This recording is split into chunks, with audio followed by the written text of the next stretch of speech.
Today we are going to talk about stalemate. Stalemate is when it is your time to move and your king is not in check and you don't have any legal moves.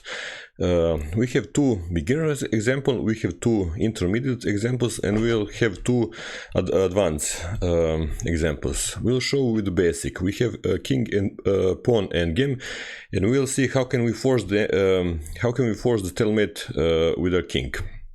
For example, in this position we are black, and we must be careful what to play. One move is the draw by stalemate, and one move is the losing. You can pause the video and find out what is the drawing line. The drawing line is actually king to e8, because you must create opposition and not your opponent. Your opponent, if he plays king to f6, you'll create opposition with king to f8, and when he pushed, we are in opposition. And when he pushed the pawn, we are go behind the pawn, and he must keep close to his pawn, and it is the stalemate. Our king is boxed out. He haven't got any squares where to go, and it is a stalemate. It is one basic example of the stalemate. Now we'll see another basic example of the stalemate with the bishop and the pawn endgame. Here is a theoretical draw, because your opponent has a bishop with the wrong color, because he cannot kick you out of the corner.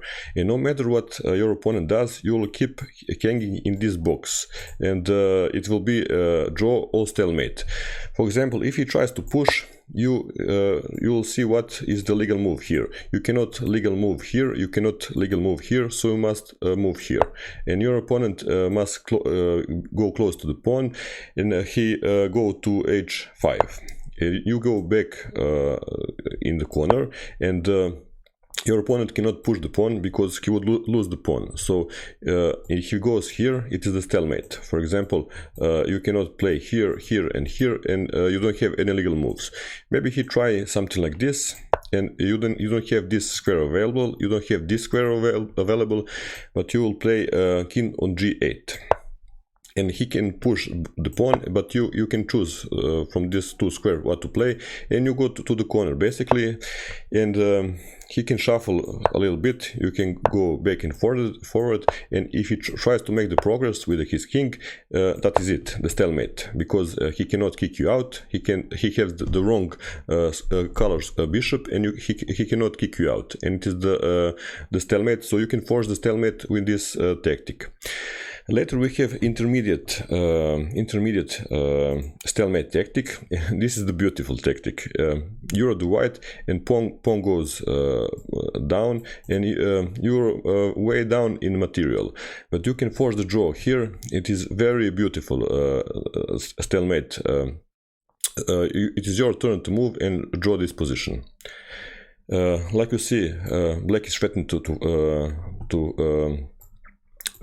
create the queen, so actually you can take this pawn, and you don't have to afraid of this skewer, because if he tries to skewer you, you have one move to force the stalemate. It is a mind-blowing move. You can pause the video and find it yourself. If you go some squares here, it is the draw. It is the losing. But if you go here, and now if he tries to take your rook, it is actually, guess what, is the stalemate, because you cannot go in this row, and these squares are taking, and it is a stalemate. And if he doesn't take your rook, for example, if he does something else, for example, give you checks, it is theoretical draw, because no matter what black does, you will get behind his king and check it from the behind. So that is one intermediate example. And now we have one more intermediate example, the similar. You can force the draw here. It is actually very beautiful study also. You can pause the video and find the stalemate idea. Like you see, our king is almost completely boxed out, but this square is available, so we must create that square unavailable for us, and we'll do that by giving check. and our opponent cannot block our check with the pieces, so he must go to the G3. And now it is a stalemate pattern, like you know from the first example, and now all we have to do is get rid of this rook, and it will be stalemate. And we can do that by force. We play a rook to a7, and if he take a rook, it is the stalemate, because we don't have any legal moves, we don't have any pieces but the king, and it is the stalemate. And if he tries to escape and go here, we, no matter what, keep following that rook. And if he goes on c8, we go to the c7, and so on. If he tries from this side, again, we go from this side, and no matter what he does, we just follow the rook, and it will be a free-fall repetition of 50 moves rule, and it will be the draw. Now we'll see advanced examples of the stalemate. It is two beautiful examples. First example, it is advanced tactic for this example, but it is actually a stalemate. You can force the stalemate in one move, but I give this advance because it is not so easy to find. You can pause the video and find yourself.